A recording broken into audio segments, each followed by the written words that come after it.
اللہ نے 11 مہینے ہم کو کھانے کی اجازت دی ہے.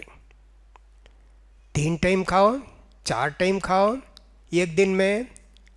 1 مہینہ اللہ نے تم کو صرف 2 ٹائم کھانے کی اجازت دی، بھوکے رہنا. اس کا کتنا فائدہ ہے جی، بہت فائدہ ہے. لیکن ہوتا ایسا ہے کہ لوگ جو ہے دوسرے دنوں میں ذرا کم کھاتے، رمضان کے دنوں میں بہت کھاتے. اللہ اکبر، بہت لوگ ایسے رہتے ہیں، خاص کر جن کے گھروں میں بڑا تلتے ہیں نا. اور رمضان میں ایک آئٹم وہ بھی رہتا ہے، وڑا بڑا. سال میں 50-60 وڑا کھاتے. 1 مہینے میں رمضان میں 120 وڑا کھاتے. ایک دن کو 4 وڑا 5 وڑا کھاتے. کم کھانے کے لیے جی، یہ مہینہ کم کھانے کا ہے. تم زیادہ کھاتے ہو اس مہینے میں بھی بیماری آئیں گی نا تم کو. یہ حکم نہیں ہے شریعت کا. یہ بیماری دور کرنے کے لیے بہت سارے طریقے اللہ نے رکھے ہیں. فائدے رمضان کے روزے کے فائدے میں یہ آتا ہے. تو لہٰذا ہم دیکھتے ہیں کتنے لوگ ایسے رہتے ہیں، کتنا کھاتے پیتے، مسجد میں افطار کر کے گئے، نماز پڑھ کے گھر میں جاتے ہی پھر دسترخوان پر بیٹھتے، کھا پی کے پھر اس کے بعد یہ کرتے ہیں کہ صاحب نماز کو آنا ہے تراویح کو، پھر بھی کھاتے. تراویح پڑھ کے گئے پھر بھی کھاتے. کتنے ٹائم کھاتے جی. کھانے کا مہینہ بنا لیا اس کو ہم نے. اسی لیے ایک بڑے عالم تھے، اگرچہ کہ وہ ذرا خرافی عالم تھے، امام غزالی رحمۃ اللہ علیہ. وہ لکھتے ہیں جو آدمی کے رمضان میں زیادہ کھائے گا پیا گا، روحانیت نہیں آئے گی، روحانیت نہیں آئے گی. اس لیے کہ آدمی جب پیٹ بھر کے کھاتا ہے نیند بھی زیادہ آتی. اور صاحب شادی شدہ ہے تو اس کو جو ہے بیوی کی بھی خواہش ہوتی، روحانیت نہیں رہتی. اللہ کے رسول کیا فرمائے، اگر تم کو شادی کی خواہش ہے اور شادی کا انتظام نہیں ہے، روزہ رکھو. روزہ رکھنے سے شہوت کو کنٹرول ہو جاتی. اس حدیث کو لے کے امام غزالی کہتے ہیں زیادہ کھائیں گے پئیں گے رمضان میں فائدہ نہیں ہوگا روحانیت کا. نماز پڑھنے بھی دل نہیں آئے گا، تراویح پڑھنے بھی دل نہیں آئے گا، ایسی بہت ساری خرابیاں پیدا ہوں گی.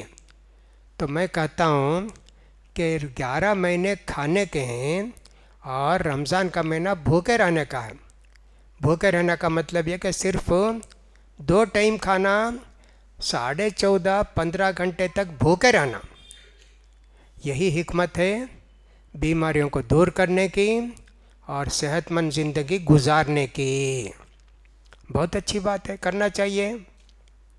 اسی طرح میں یہ بھی کہتا ہوں 11 مہینے اللہ تعالیٰ دنیا کمانے کے لیے رکھیں تمہارے واسطے. جاؤ سروس کو جاؤ، بیپار کرو، فلاں کرو، فلاں کرو، سب کرو. لیکن 1 مہینہ اللہ نے آخرت کمانے کے لیے رکھا ہے.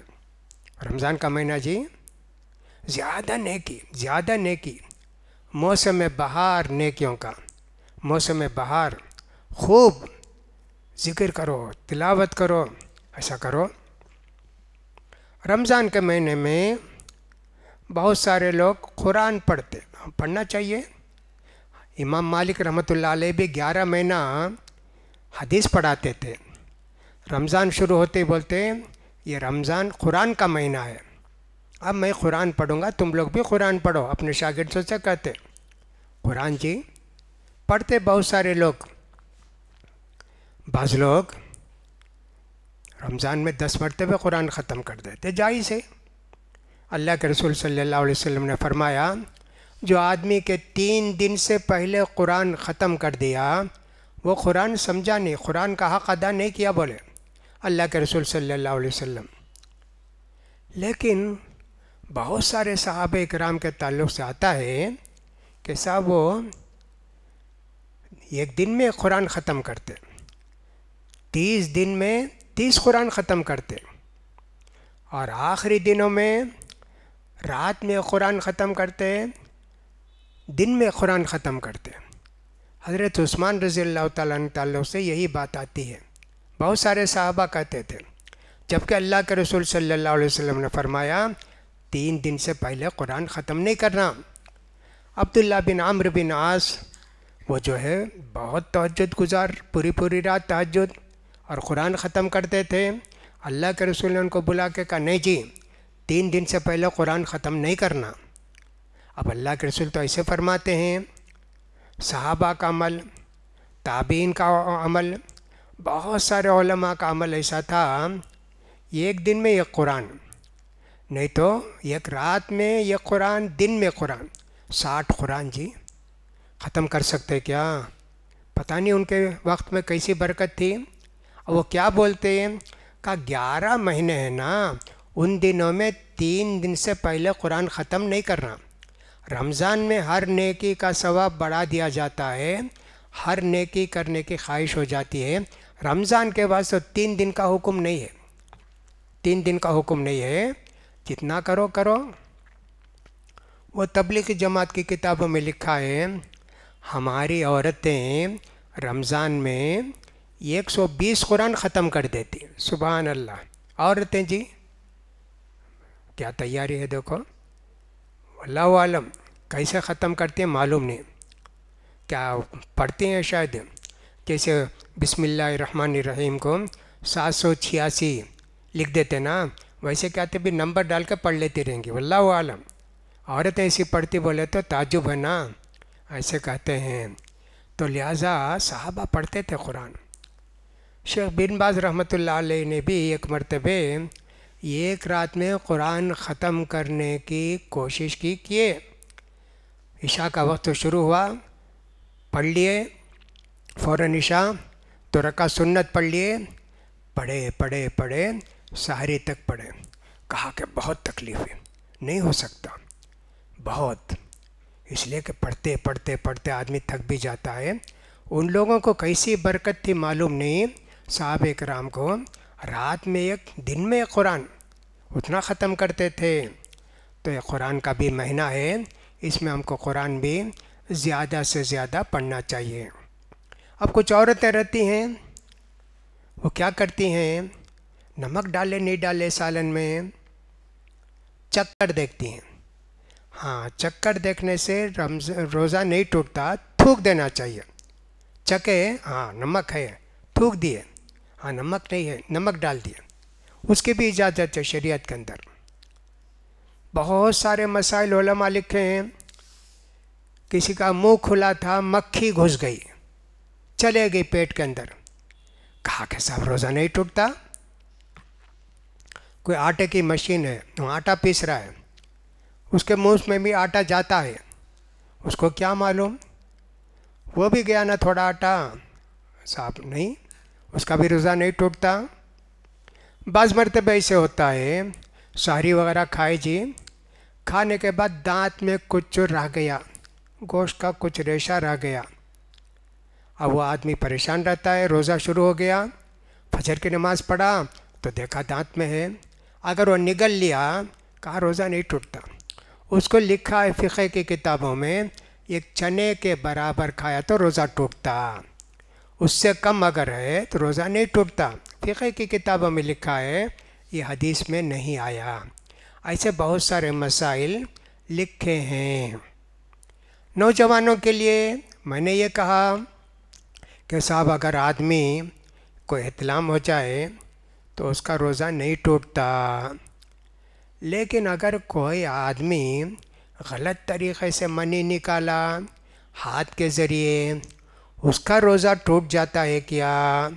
روزہ ٹوٹ جاتا ہے، گنہگار تو نہیں ہوگا، روزہ ٹوٹ جائے گا، اور اس کو وہ 60 مسکینوں کو کھانا بھی نہیں کھلانا پڑتا۔ یہ بھی کچھ لوگوں نے لکھے مسائل، رمضان کے مسائل اور احکام میں اس کو بھی لکھا ہے۔ کتنی باتیں ہیں جی، بہت ساری باتیں ہیں، ان ساری باتوں کا ہم کو خیال کرنا چاہیے، تب چل کر ہم لوگ اللہ کے اس مہینے کی فضیلتوں کو پانے والے ہوں گے۔ بہت ساری باتیں ہیں، دعا کا بڑا اہتمام کرنا چاہیے رمضان میں، دعا کا بڑا اہتمام کرنا چاہیے، اسی لیے کہ اللہ تعالیٰ نے روزے کے احکام جب بیان کر رہے ہیں، بیچ میں ادھر باقی ہیں باتیں، ادھر شروع ہوئیں، ادھر باقی ہیں۔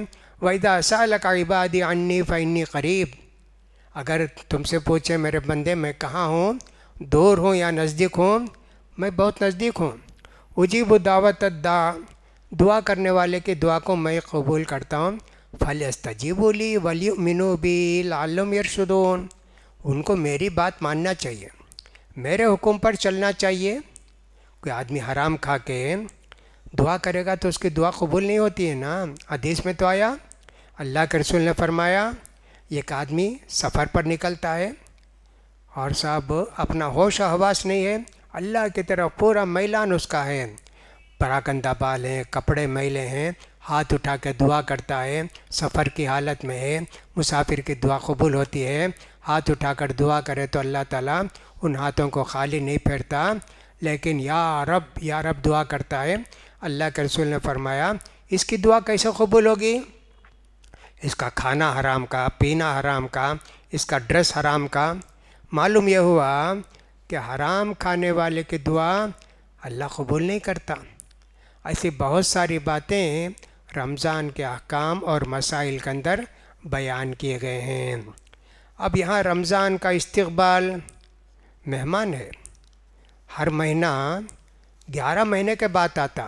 ہمارے یہاں کچھ مہمان آتے، آ کر سال میں ایک بار آتے، ویسے رمضان کا مہینہ بھی ہے، اس کا استقبال کرنا چاہیے، اور مہمان جتنا بڑا ہوتا ہے اس کی تیاری کرتے ہیں، ہمارے مہمان کیا کھائیں گے، کیا نہیں کھائیں گے، کیا چیز ان کو پسند ہے، کیا چیز پکانا، ایسے ہوتا ہے نا۔ رمضان کے مہینے میں بھی یہ سوچتے ہیں کہ رمضان میں کیا کرنا۔ رمضان کا مہینہ پسند کیا ہے؟ دعا پسند ہے، تلاوت پسند ہے، وہ بھی ایک مہمان ہے۔ یہ اللہ کے رمضان کا مہینہ بھی ہمارا مہمان ہے، اس کی زیادہ تیاری کرنی چاہیے۔